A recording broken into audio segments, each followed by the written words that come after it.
Today, nations around the world celebrating International Women's Day, a day to honor the achievements and resilience of women around the globe, a day to remember the sacrifices and struggles that women face to achieve gender equality, equal opportunities.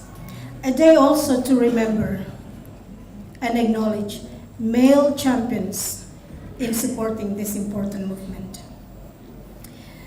Earlier, examples from our Prime Minister about young, talented women of Timor-Leste, actually encouraging and motivating. So this year's theme, as you heard, is Be Bold for Change. It's about striving for a better working world for women, a more gender-inclusive world. When you work in development, a sector that is filled with many educated, capable, talented, and committed women, sometimes you forget that many women are unevenly affected by poverty, poor health, and education.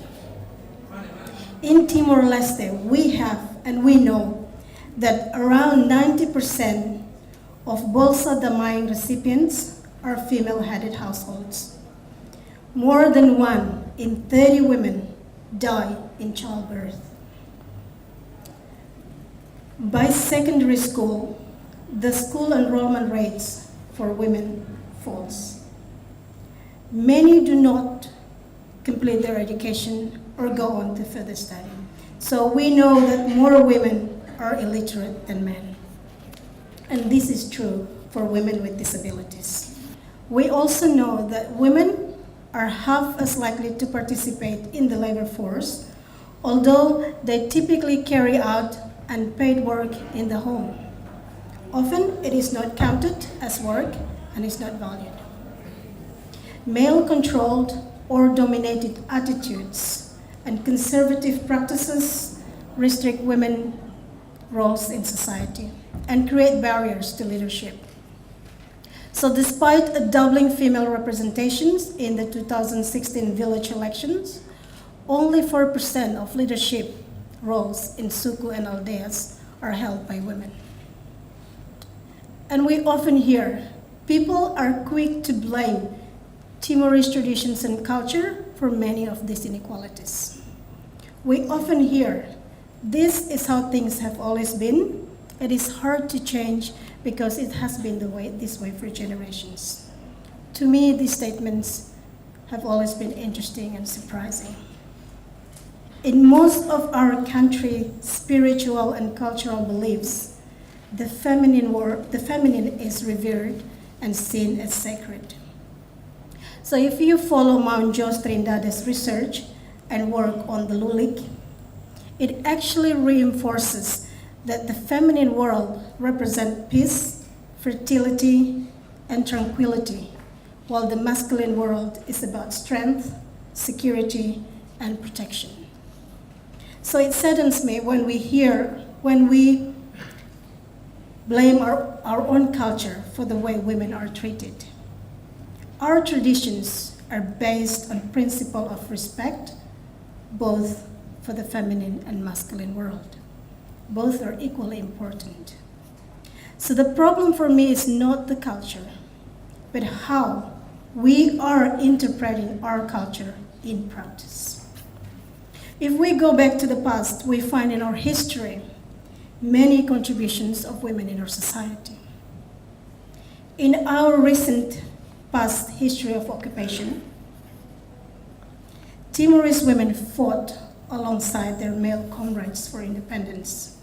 These women fought in many different fronts, with leading and supporting roles in volunteer armed forces, on the diplomatic front, and also the clandestine fronts. Women have been equal contributors to the independence of this country and to its development.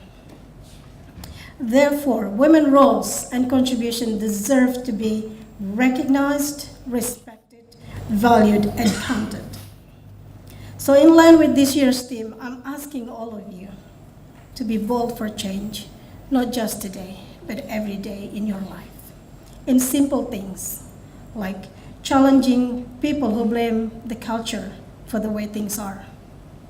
Involve women in the development activities and in decision making, but most of all, provide that opportunities for women, especially women and girls who are living with disabilities, and to support women to take on positions of leadership, to encourage women not to be afraid to follow their dreams and to work in male-dominated jobs. We have, for instance, in the ambulance, we have one female that is now working as a mechanic in the ambulance service. So those are some of the traditional jobs that needs to be challenged and encourage more women to participate in. We also need to encourage men, more men, to be champions, to be role models, and supporting women to achieving their best, to be equal contributors of the development, to value and appreciate women's roles in our homes, and to respect women as mothers of our children, the future of this country. Gender equality and women's empowerment, including women and girls who are living with disabilities, are priorities for both Australia and Timor-Leste. Women and girls, as you've seen in the video, are targeted across PhD programs to increase their basic access to services and to be active in leadership and decision making. This year, through PhD program, we are planning to support women's leadership and empowerment activities following the village and national elections. Bafuturu, for instance, is being supported to produce a film series that is entertaining yet educative about challenging social norms and people's perceptions of gender roles and preventing gender-based violence. In particular, discouraging the acceptance and normalizations of gender-based violence as a part of life. We are also keen to acknowledge women in rural areas who are making significant contributions to Timor-Leste.